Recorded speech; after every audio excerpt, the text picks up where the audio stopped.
In this video, we'll talk about infinite limits. An infinite limit is one where, when we try to find the limit as x approaches some number c of f of x, this function approaches either infinity or negative infinity. Infinite limits may also be one-sided. Let's take a look at an example. Here we have limit as x approaches 0 of 1 over x squared. Now let's think about what happens here. When x approaches 0, that means that x is getting smaller and smaller and smaller and smaller. And when you put a number in the denominator that's smaller and smaller and smaller and smaller, then that creates a fraction that gets larger and larger and larger and larger. And because these numbers down here in the denominator are positive, we know that because they're squared, then this entire thing has to be heading off towards positive infinity. And we can see that here with the graph. When we go in here and look at what happens as x is heading off towards 0, either from the right or from the left, then what's happening is that this function is just blowing up. It's going way up here, and it keeps going higher and higher and higher and higher, and it just goes up until we get to positive infinity.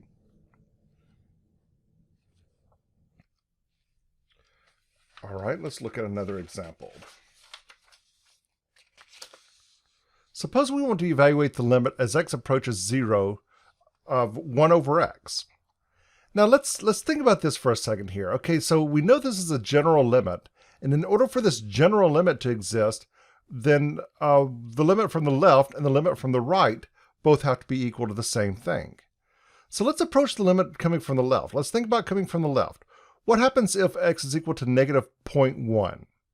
All right, and we're going to let the x values get closer and closer and closer to 0 from the left. So let's just start with negative 0.1. If I stick negative 0.1 into x, 1 over negative 0.1 is going to give me negative 10. How about negative 0.01? So if I put negative 0.01 in here, 1 divided by negative 0.01, that gives me negative 100.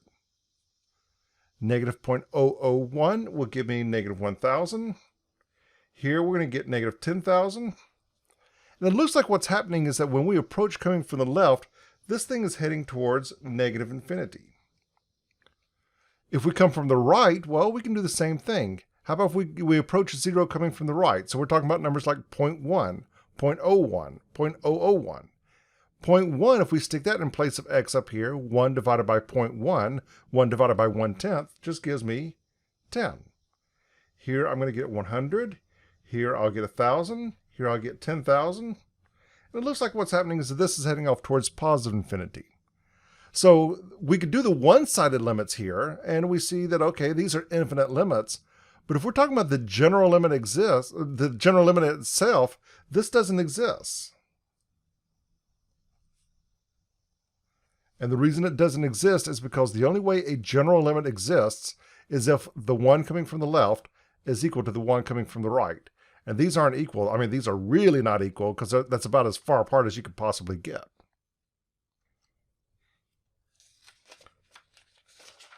So infinite limits occur when an expression has something like the following form. We've got something that's up here at the top that's constant, and something in the denominator that's approaching 0.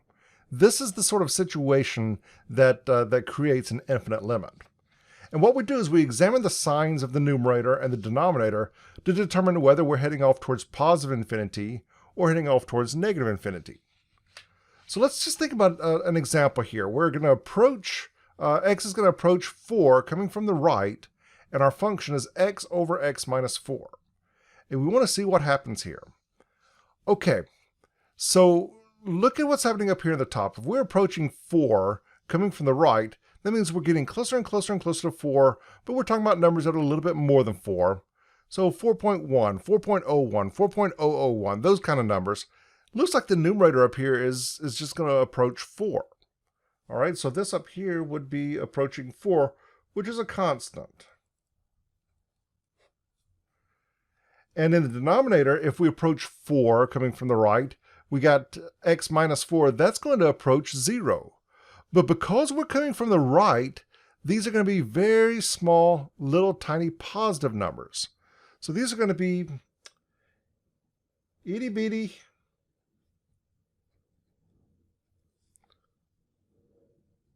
numbers here. And so we see that what we've got is we've got exactly this situation up here. Something that's basically constant in the top, and we've got a quantity approaching 0 down here in the bottom. We know that this is setting ourselves up to be to have an infinite limit. So how do we do it? Well, we just evaluate the signs. This is approaching 4.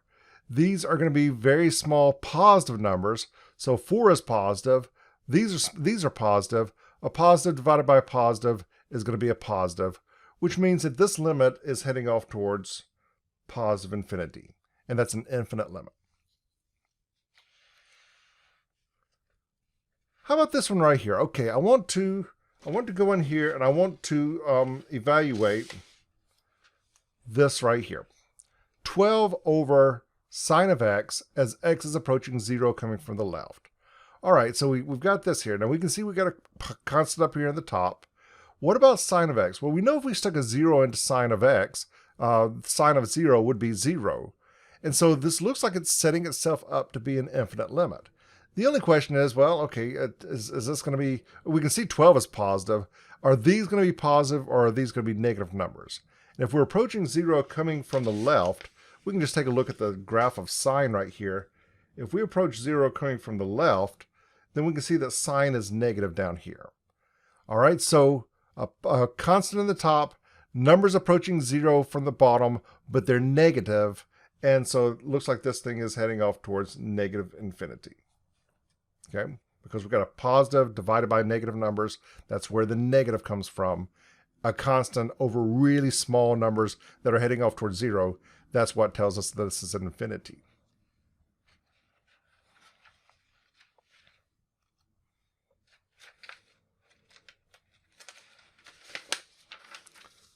Okay, so a related concept here is the idea of a vertical asymptote. If the limit as x approaches c of some function f of x, if this equals infinity or negative infinity, in other words, if this is an infinite limit, then there's a vertical asymptote at x equals c. So let's take a look at an example here. We want to identify all the vertical asymptotes of this function. Well, I'm going to just sort of clean this function up a little bit. I'm going to go in here and see if I can't rewrite this a little bit. Let me see, I can factor a 2 out of the numerator, which gives me x squared minus 9. And I can factor this denominator here. So it looks like I get x minus 5 and x plus 3. And I can do a little bit more, actually. I see this is a difference of squares. X squared minus 9. So that's x minus 3 times x plus 3.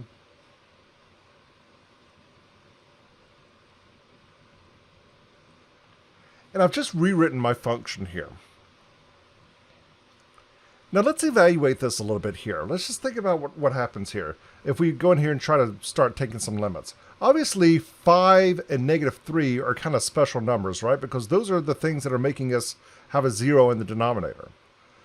But look, if we try to take the limit as x approaches negative 3, remember you can do algebra and that doesn't affect the value of the limit. If we were doing the limit here as x approaches negative 3, we would just cancel out these x plus 3's over here and we'd be able to go ahead and find that limit. That would lead to a hole in the graph at x equals negative 3. But the same thing doesn't happen here. If we were finding the limit as x approaches 5, then what happens is that we would have something up here. This would give us some number up here in the top. I don't know what it is, but that would give us some constant. And down here as x approaches 5, these would be getting smaller and smaller and smaller. We would be ending up with something that's really close to 0 in the denominator. It looks like we would have an infinite limit at x equals 5. And so at x equals 5, it looks like we're getting a vertical asymptote. But at x equals negative 3, we are getting a hole in the graph. And we can see that over here if we take a look at the graph of this. We have a vertical asymptote at x equals 5 because that's leading to an infinite limit. And we can see that that's, if we approached coming from the right, that would be heading off towards infinity. If we approach 5 coming from the left, that would be heading off towards negative infinity. Either way, that's a vertical asymptote there. That's an infinite limit that we're talking about. But as x approaches -3, well, because we could do the algebra here, we'd be able to go ahead and find that limit. We just end up with a hole in the graph. That's not a vertical asymptote. And so we've done what we've been asked to do here, find all the vertical asymptotes. But it's sort of important to remember here that just because you get a 0 in the denominator, that doesn't mean there's automatically a vertical asymptote there. Sometimes those things lead to holes in the graph. Okay, well that's the end of this lesson. I hope that's been helpful.